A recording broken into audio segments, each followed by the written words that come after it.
Welcome to the Cresco Wealthcast. My name is Dimitri. I'm the host of the pod, and I'm also an advisor within the Cresco Wealth Management team. Just want to say a quick thank you to all of you that continue to support and follow the channel. I appreciate you, and of course, welcome back. And if this is your first time to the podcast, thanks for stopping by, and I hope you enjoy. At the Cresco Wealthcast, the inspiration was very simple. I wanted to bring topics that were derived from real conversations, and I wanted to do it in a way that was relevant and relatable to you. And a lot of the conversations and the content that you're going to hear, it's coming from clients, it's family, it's friends, it's just being out and about and having those real conversations. Nonetheless, I hope you enjoy, but before I let you go, just want to let you know you can find us on LinkedIn, Facebook, Instagram, and YouTube. Just search at Cresco Wealth Management. Till then, enjoy the pod. Oh, and by the way, that music you're hearing, that's Pete Ems. He's one half of Small Town DJs, and it was nominated for a Juno Award. He's on the team, no big deal.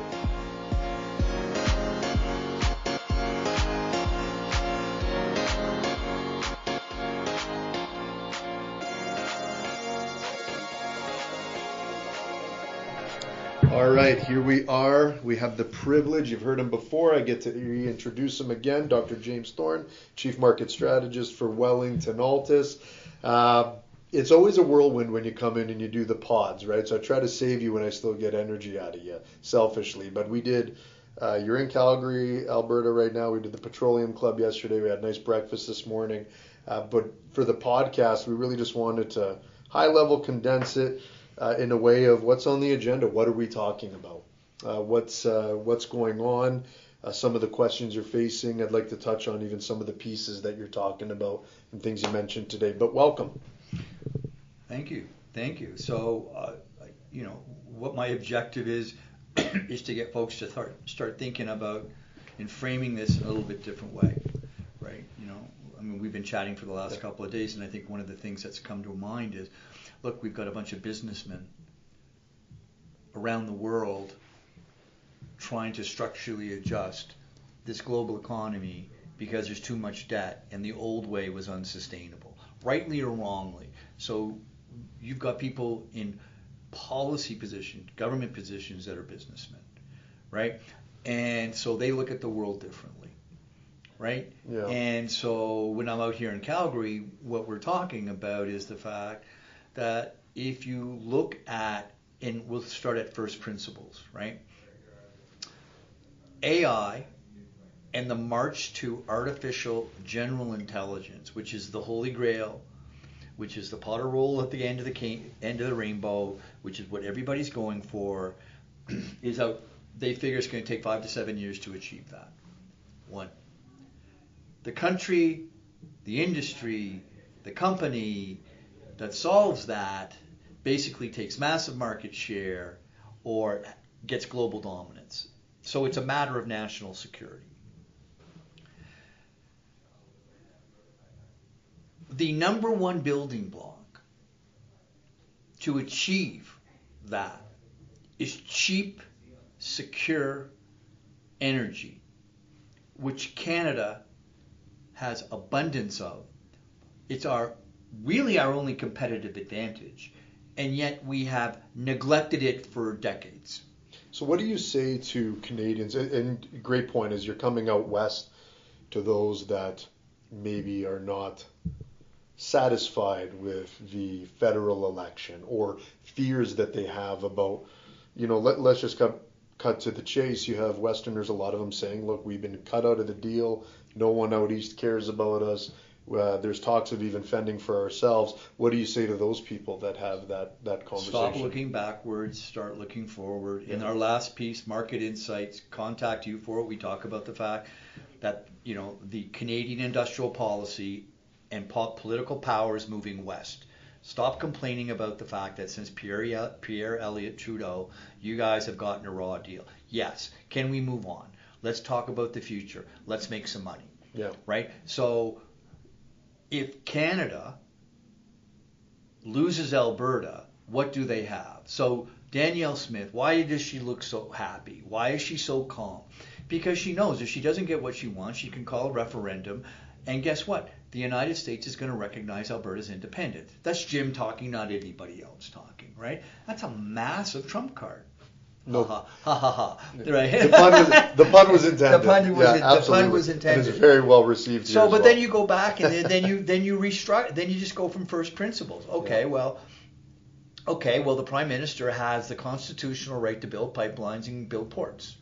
Okay, so this isn't about the Premier of BC and Quebec and whatever. Prime Minister Carney, in my opinion, can do whatever the heck he wants. Okay, he's a businessman, and he also knows that Canada's competitive advantage is not building cars in Southern Ontario. The industrial policy that was developed for decades that favored Central Canada, it's over. And what I would say, then you would sit there and say to me, well, give me proof. Well, here's the point. It's happened before. When I was a kid, everything was in Montreal. When they started blowing up mailboxes and they put a bomb on the floor of the Montreal Stock Exchange, capital moved to Toronto. So it's happened in my lifetime where economic power has moved. Now, does that mean that Montreal and Toronto is going to be a wasteland? No, but the Laurentian elite no longer control the industrial policy of this country, full stop. And then if you think of it that way, then you say, well, what do we have as a country that's got a competitive advantage? We've got natural resources. We need to exploit them. And so you say, full stop, first principles. Well, how do you do that when you've neglected it for so long? Well, what would be, and you need money, right? Okay, and he can proclaim whatever he wants in terms of pipelines and ports. So if he wants to build the pipeline through BC to the ports and have the tankers go up the coastline, he can decree it. The provinces don't have power over that. Okay, but let's be realistic. What's the easy get? And the easy get is the Keystone Pipeline. Mm-hmm. Right? If he decrees we're going to go to Churchill, Manitoba, and we're going to go to the BC coast, that's going to take way too long. We need money now. So the quick and easy deal would be, and you can hear it coming out of the Premier's mouth. You can hear it. You can just read the room. They're not telling you explicitly, but it's all there. They know what they're doing. And so you sit there and go, the Keystone has to be built first. And you were saying that even before the election. We were talking about it. I think we even have it on our last podcast about this as well. Let's tie it into what you talked about with the AI race. How important is energy? And you really touched on it today, which I thought was amazing. Well, we need between 95 and 100 gigawatts of power. That's right. A nuclear reactor is 1 gigawatt. China is going full out with coal-fired plants and nuclear reactors. So those people who say this is a bubble, please look at what's going down in China.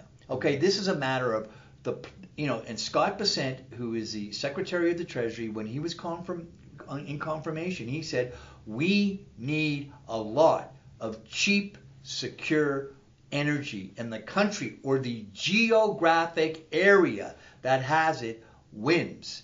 So think about, we're just sitting around and really smart people, well, how do we, living next to the elephant in the room, adjust our industrial policy to take care or to participate and to become a major player in this new global world? We should be one of the richest countries in the world, and yet per capita GDP is almost below the halfway mark of OECD. And let me just, you listen, last thing about Carney. It's funny because in the morning meeting he goes, you're really pro Carney. I go, no, I'm an objective researcher. Oh yeah, the one gentleman. So Mark Carney gave a wonderful, a short talk, and it was a Q&A at the Council of Foreign Relations in New York. Everybody in Wall Street was there, and he basically says a couple of things, right? That he basically said, one, Canada has to change. This is going to be an extreme structural adjustment. His word, he used 3 times, was rupture. Not my words, his words. You can process that how words matter. And then the other thing that he said, we're also looking at the world differently. we are no longer leading with our strengths or our values. That's Justin Trudeau virtue signaling. Mm-hmm. We now value our strengths. What are our strengths? Resources. Resources, that's right. And he said that we're going to be a resource superpower. So if you trust him and take him at face value, then you ignore the noise, just go down the logical steps, and you sit there and go, Alberta's going to get what it wants. It's going to be a major player. And the first step has to be, in my view, keystone, because the Americans want it's already half built, or like portions of it. We've already thought about it. Biden stopped it. Okay. And then it also gets money into our coffers. And so you would think in all of this, and I'm hypothesizing, I don't know, that Danielle Smith and Mark Carney have come to some agreement in terms of revenue share. Because we know, and she is very smart to bring this up, that the equalization payments system that is set up in this country detrimentally affects Alberta and overcompensates for Quebec. And so this is all out there on the table. There's no more. We can't lie to each other anymore. Do you understand? We can't live. Canada cannot live in the mirage that we were living in over the last 3 to 4 decades.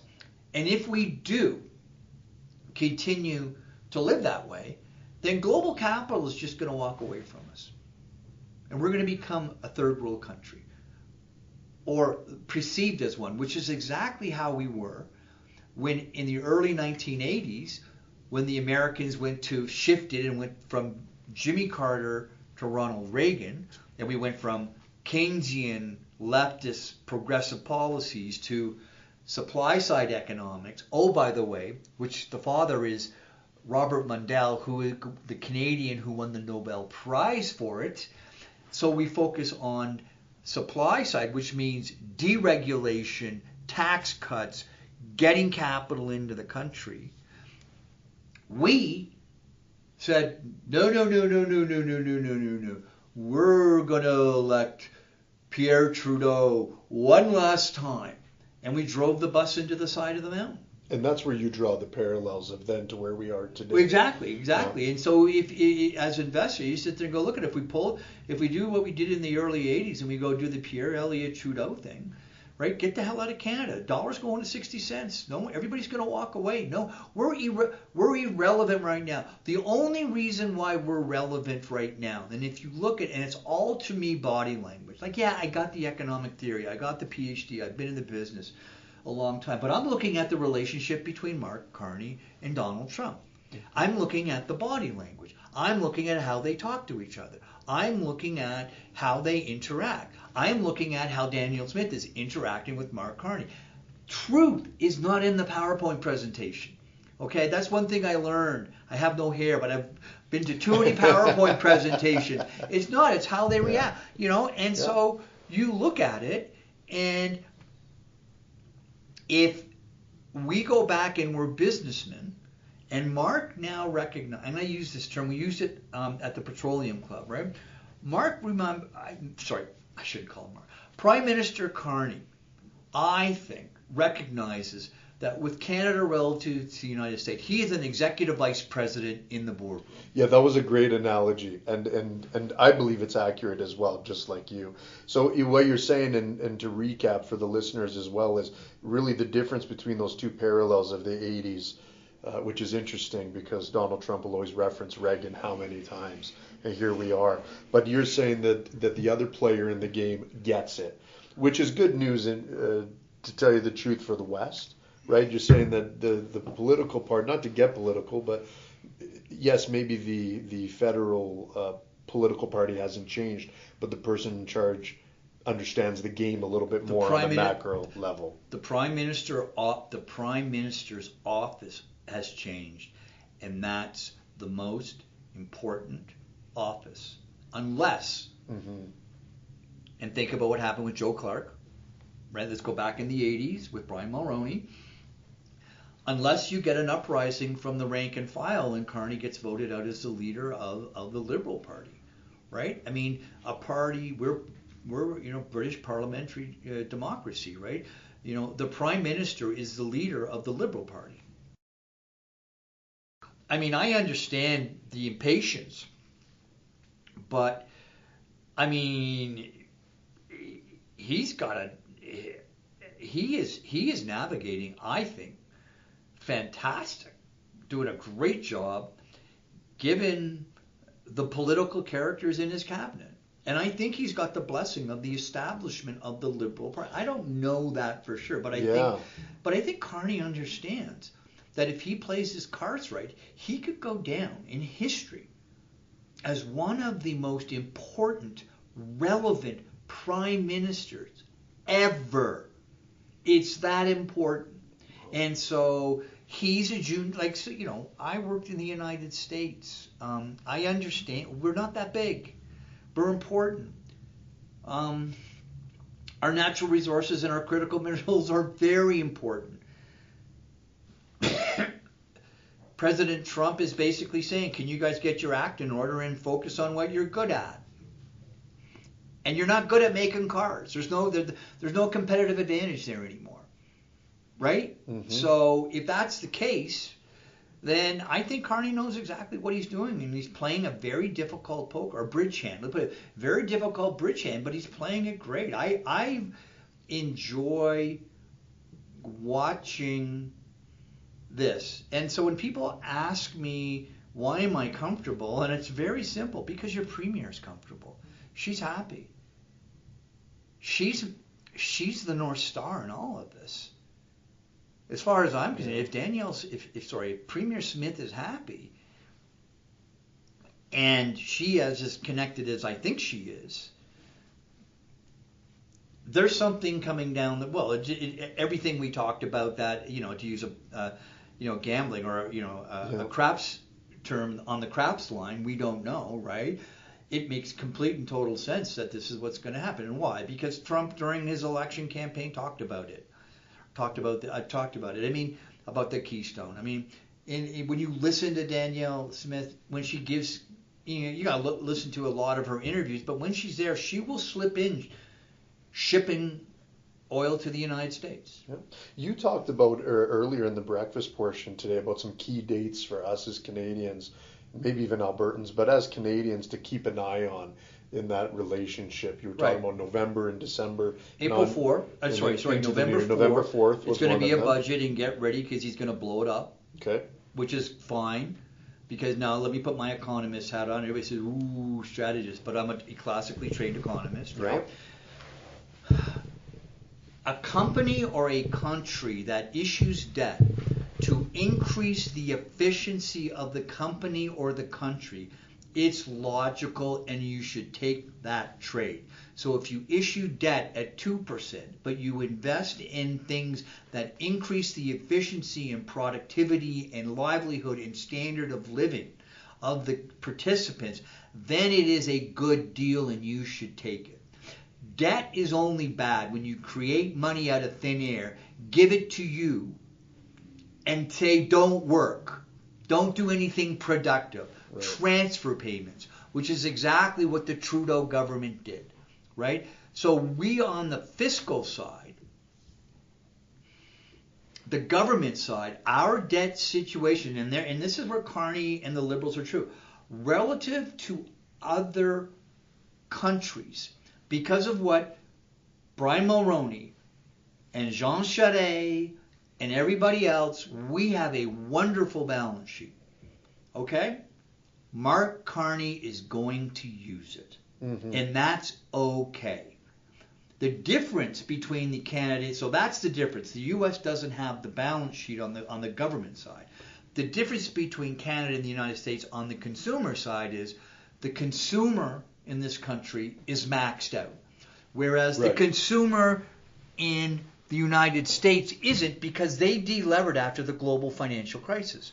So if we have that, if we're in different positions or opposite positions, what happens? interest rates are going to come down in Canada. I was just going to ask you that after. And the consumer is going to delever. So you're not going to see this big ramp up in economic growth generated by consumers because they're going to be deleveraging. Okay.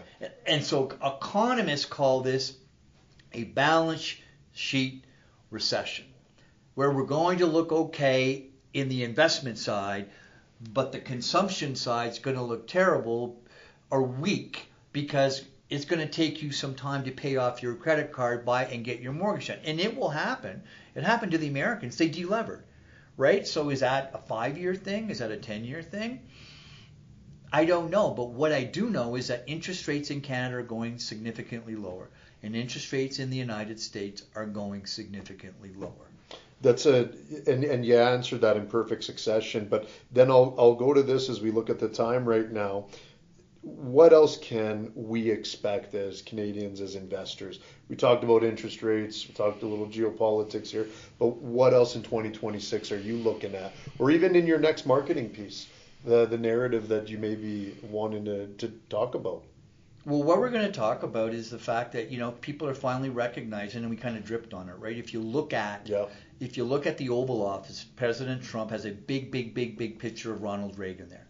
And if you use that as a signal and you read the room, that's supply side economics, that's deregulation. We have to grow our way out of it.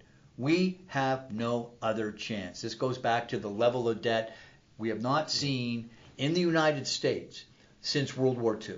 And to clarify, when you say we need to grow, you're now talking the U.S., you're talking global economy. We're talking, but specifically with the United States. Okay. Well, but yeah, it goes to the goal. We need to grow nominal GDP, or let me use a fancy term. We need to run this engine hot for 5 years. Yeah, gotcha. Okay. Right? And putting policies in place that grow economic growth, that generate economic growth, that are non-inflationary. Trump has done more in deregulation in the United States since he's been in than they have done in the last 40 years. He has put together a cabinet that is not fooling around this time. So what supply side economics does in the early stages, it generates non-inflationary growth. Right? Because you've got supply coming out. If supply is expanding more than demand, right? So shift the supply curve out on the demand curve and supply. Shift the supply curve out. What do prices do? They go down. Yep. This is 101 economics, man. So they have to grow their way out of it. And the way they did it after World War II is they grew it from, I think debt to GDP was like 125% coming out of World War II. And by the 1970s, it was like 35%. And what they do, they just grew NGDP. And that's what's going to happen. And how do you grow the NGDP? Through AI. And what's the most important variable of AI?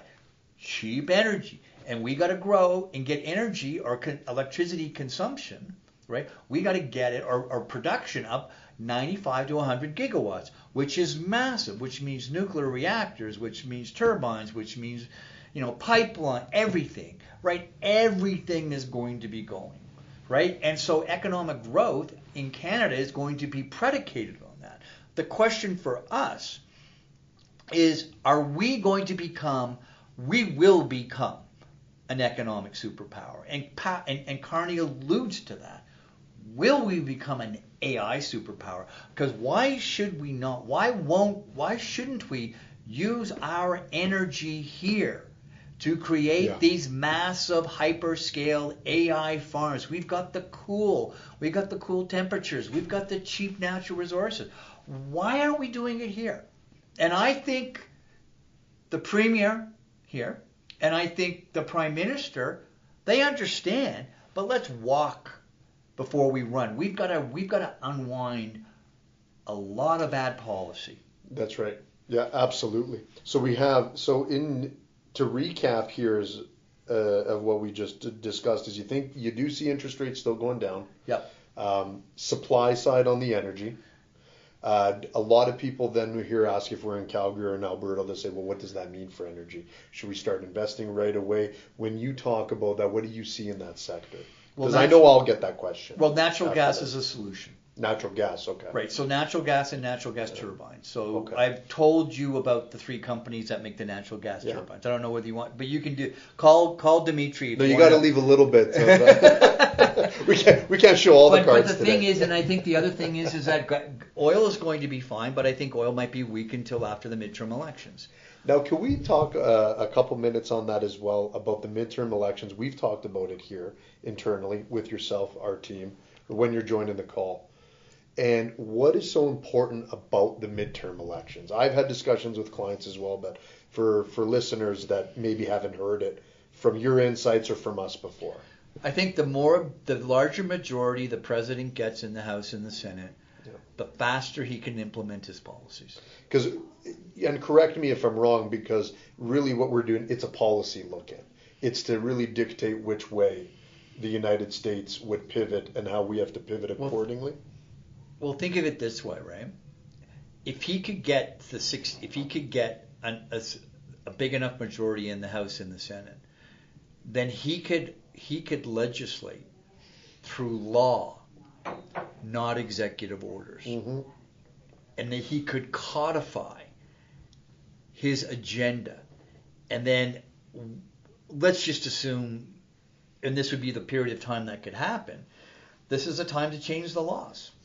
I've been arguing as well and talking with clients and friends and out about that. A Republican majority, oddly enough, offers more stability in the financial markets because it's the better the devil you know than the one you don't know, or any standstill. Would you agree with that? Yes, I think the thing that we look at is cycles. Yeah. Any economic regime taken to its extreme is bad. So the Keynesian, the progressive left economic policies that we've had was taken to an extreme. It's not good. But let me be clear. It's true with supply side economics. If we take supply side economics way too far, it's not good. What we need is a centrist, open-minded policymakers that understand where we are within the cycle and apply the economic policies required at the time. And so we right now are moving back to the center.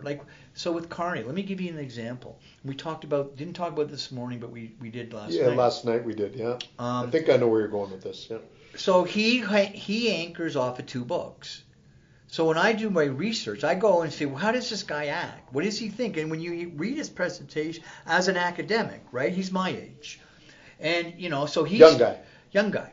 And so, but the thing is, he if you go into grad school and you start analyzing the markets, one of the things you do is you look at Karl Marx and Karl Polanyi and Schumpeter and all those different views. But on the other side, you read Adam Smith. Mm-hmm. And there's 2 books from Adam Smith. One is The Wealth of Nations that everybody talks about that says markets are the best in allocating capital. But the problem with markets is they don't have value. They don't have morals. It just allocates capital really efficiently. The book before that was a book called The Theory on Moral Sentiments, right? Adam Smith was a moral philosopher. He wasn't an economist. And what he said in that book was we as a community have to determine what we want, what's important to us. Let's decide, let's make the rules, and then once we've done that, step away and let the market take hold.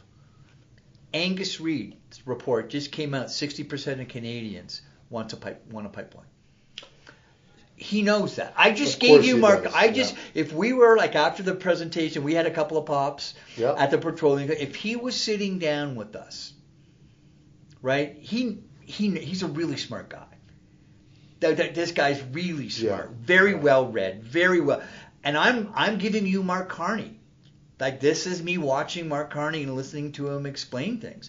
And I remember seeing him do a podcast and he started talking about it. I go, my gosh, I haven't heard anybody talk about that and since we read that book in History of Economic Thought in my master's program. Yeah, wow. Right? And so you sit there and go, oh, Now I got him. I understand what he's doing. And but this is where he has the intellectual flexibility. It's different when you play, but when you got to play the politics. Right, but think about it. But if he anchors back on that, all he says is, I'm giving society what they want. I have a moral obligation to do that. And it's you can and just as people, well, he was Trudeau's and blah blah blah blah blah and all this type of stuff, and how come he can't change? Well, he could morally say society wanted to try the green climate thing. Yeah, we got our heads blown off, but society, democracy, wanted to give it a shot. Well, it didn't work out. Our productivity went negative. Our per capita GDP, went down. And we're now in an AI race, and society wants us to basically build pipelines. I've got a 60% mandate from, if I believe Angus Reid is right. Mm-hmm. I have the moral obligation as the Prime Minister of the country, therefore the Prime Minister of all Canadians, to implement my constitutional power to build a pipeline. That's what I would say to him over a beer, watching the Flames play the Oilers. Yeah. Right? And by the way, Dr. Thorne would still make me pay for it. At the end as well. I just want to make that clear. Well, you're the one making all the money. I'm just a poor academic. Because I listen to you, right? Is that where we go? No, but that's if you look at it so everybody says, why are you so sure? Yeah. It's like that scene in Patton. This is where I get old, right? Because I go around, I start talking about movies that I love. Just look for the American flag movie cover with the general on it. Yeah, with George C. Scott. But that's the one. There's this classic scene where George C. Scott goes over, and he is allegedly fighting Rommel in a tank battle, and he's looking over the tank battle, and he's looking at it through the binoculars, and he comes down and he goes, Rommel, you magnificent bastard, I read your book. He had a book on tank tactics, and Patton read it, right? And so, Carney, you magnificent bastard, I read your book and I watched your podcast. I watched everything I could. I know what you're going to do and how you are going to rationalize it. I love it. And that right there, Jim, will end. We're at the 30-minute mark, mic drop right there. I want to ask you couple questions. These are going to be rapid fire questions. Rapid fire. Before we go. The first one is, you were positive. You said at the beginning of the year, just before we'd hit around 7,000 in the S&P 500 for 2025. Track record's looking good. Do you have your early call for 2026? Or should we wait? No, I can tell you. Okay. 86. Okay. 86 on the S&P, but we could get to 9,000. 86, and we could get to 9,000. And we should see 74 to 75 by the spring. Okay. And you should see the correction, if there is one, in the spring. In the spring, okay. Second one, a lot of Canadians will always ask this one question: the Canadian dollar. But they're selling all their properties because of the Trump derangement syndrome. So Canadian dollar, change, no change? If Carney does what I think he's going to do, we're going to hang around 72 to 73 cents. And then you said on the opposite, I believe. If he goes full Trudeau, it goes to 60 cents. Okay, good stuff. Maple Leafs, what happened? What's going to happen? Your buddy Mitch Marner's not there anymore? I have no emotional attachment to hockey. If they win the cup, wake me up. Okay. I'll go to the parade then. Okay, and then the other question I have is, the dinner that we had last time was a huge success. It was awesome. I want to do it again. When's the next time you're rolling through Calgary and we can tease it for people listening? Dimitri, because I love you so much, all you need to do is set it up and I'll fly out. See, I knew that answer. I just needed the self-gloss. Well, Thank you. I appreciate you as always. And, for those listening, Dr. Thorne, the best way to follow him day to day is on Twitter. He has his Twitter handle that we'll put in the bio. Market Insights, we can get you on the newsletter that we have here. Comes out every single month. And of course, any other questions, you can reach out to me directly. But the dinner, or if we ever wanted to set up, he's not joking. It's not that Cresco's his favorite. I'm his favorite. So as long as there's an appetite, for those of you listening, you let me know and we can get that going on. But looking forward to the future. So a lot of positive things that are in there as well. I appreciate your time. And we got one more. Hope you enjoyed the episode, everyone. Thanks for stopping by. Please feel free to leave your comments, or even if you want to let me know topics that you think I should be talking about. can find us on LinkedIn, Facebook, Instagram, and YouTube. Just search at Cresco Wealth Management. And last but not least, if you want to be up to date with our newsletters, our insights, and even our events that we host throughout the year, you can reach out to me directly. It's pretty simple. You can just go to our website, find me from there, crescowealthmanagement.com. Thanks again, everyone.